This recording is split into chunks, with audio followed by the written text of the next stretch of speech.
Mr. Daly explained that the money was, in fact, not the property of the bank, for it was created out of nothing as soon as the loan agreement was signed. Remember what modern money mechanics stated about loans? What they do when they make loans is to accept promissory notes in exchange for credits. Reserves are unchanged by the loan transactions, but deposit credits constitute new additions to the total deposits of the banking system. In other words, the money doesn't come out of their existing assets. The bank is simply inventing it, putting up nothing of its own, except for a theoretical liability on paper. As the court case progressed, the bank's president, Mr. Morgan, took the stand, and in the judge's personal memorandum, he recalled that the plaintiff, bank's president, admitted that, in combination with the Federal Reserve Bank, did create the money and credit upon its books by bookkeeping entry. The money and credit first came into existence when they created it. Mr. Morgan admitted that no United States law or statute existed which gave him the right to do this. A lawful consideration must exist and be tendered to support the note. The jury found that there was no lawful consideration, and I agree. He also poetically added, "Only God can create something of value out of nothing." And upon this revelation, the court rejected the bank's claim for foreclosure, and Daly kept his home. The implications of this court decision are immense. For every time you borrow money from a bank, whether it is a mortgage loan or a credit card charge, the money given to you is not only counterfeit, it is an illegitimate form of consideration, and hence voids the contract to repay, for the bank never had the money as property to begin with. Unfortunately, such legal realizations are suppressed and ignored, and the game of perpetual wealth transfer and perpetual debt continues. And this brings us to the ultimate question: why? During the American Civil War, President Lincoln bypassed the high-interest loans offered by the European banks and decided to do what the Founding Fathers advocated, which was to create an independent and inherently debt-free currency. It was called the greenback. Shortly after this measure was taken, an internal document circulated between private British and American banking interests stated, "Slavery is but the owning of labor and carries with it the care of laborers, while the European plan is that capital shall control labor by controlling wages. This can be done by controlling the money. It will not do to allow the greenback, as we cannot control that." The fractional reserve policy perpetrated by the Federal Reserve, which has spread in practice to the great majority of banks in the world, is, in fact, a system of modern slavery. Think about it. Money is created out of debt. And what do people do when they are in debt? They submit to employment to pay it off. But if money can only be created out of loans, how can society ever be debt-free? It can't. And that's the point.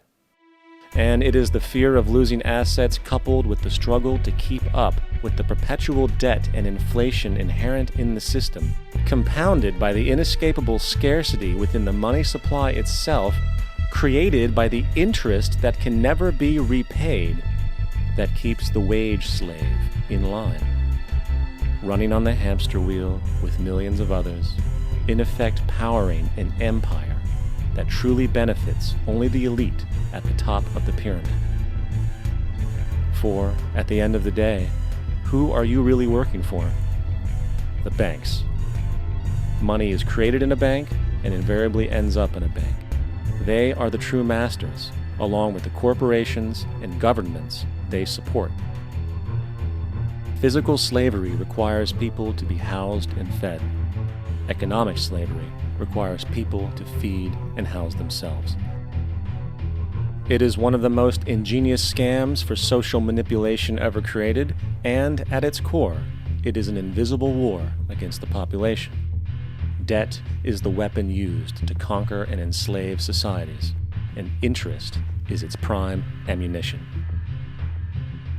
And as the majority walks around oblivious to this reality, the banks, in collusion with governments and corporations, continue to perfect and expand their tactics of economic warfare, spawning new bases, such as the World Bank, and International Monetary Fund, while also inventing a new type of soldier, the birth of the economic hitman.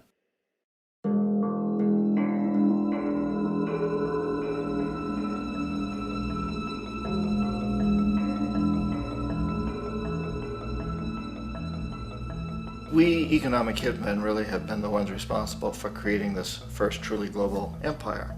And we work many different ways.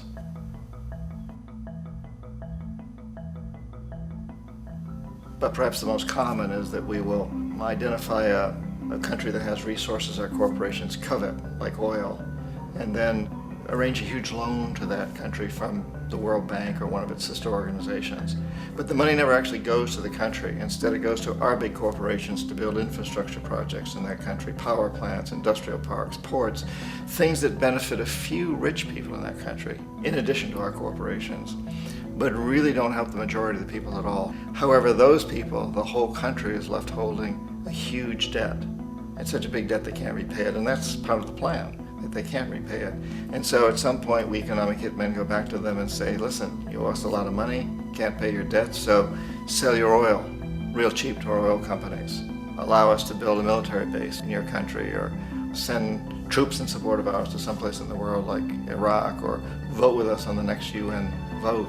To have their electric utility company privatized and their water and sewage system privatized and sold to U.S. corporations or other multinational corporations.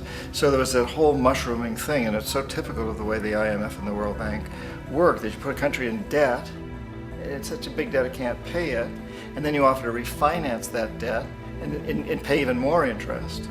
And you demand this quid pro quo, which you call a conditionality or good governance, which means basically that they've got to sell off their resources, including many of their social services, their utility companies, their school systems sometimes, their penal systems, their insurance systems, to foreign corporations. So it's a double, triple, quadruple whammy. The precedent for economic hitmen really began back in the early 50s when democratically elected Mossadegh, who was elected in Iran, he was considered to be the hope for democracy in the Middle East and around the world. He was Time Magazine's Man of the Year. But one of the things that he'd run on and began to implement was the idea that foreign oil companies needed to pay the Iranian people a lot more for the oil that they were taking out of Iran. The Iranian people should benefit from their own oil. Strange policy. We didn't like that, of course. But we were afraid to do what we normally were doing, which was to send in the military. Instead, we sent in one CIA agent, Kermit Roosevelt, Teddy Roosevelt's relative. And Kermit went in with a few $1 million and was very, very effective and efficient. And in a short amount of time, he managed to get Mossadegh overthrown and brought in the Shah of Iran to replace him, who always was favorable to oil. And it was extremely effective. Mobs overflow Tehran. Army officers shout that Mossadegh has surrendered and his regime as virtual dictator of Iran is ended. Pictures of the Shah are paraded through the streets as sentiment reverses. The Shah is welcomed home. So back here in the United States, in Washington, people looked around and said, wow, that was easy and cheap. So this established a whole new way of manipulating countries, of creating empire. The only problem with Roosevelt was that he was a card-carrying CIA agent, and had he been caught, the ramifications could have been pretty serious. So very quickly at that point, the decision was made to use private consultants to channel the money through the World Bank or the IMF or one of the other such agencies, to bring in people like me who worked for private companies, so that if we got caught, there would be no governmental ramifications.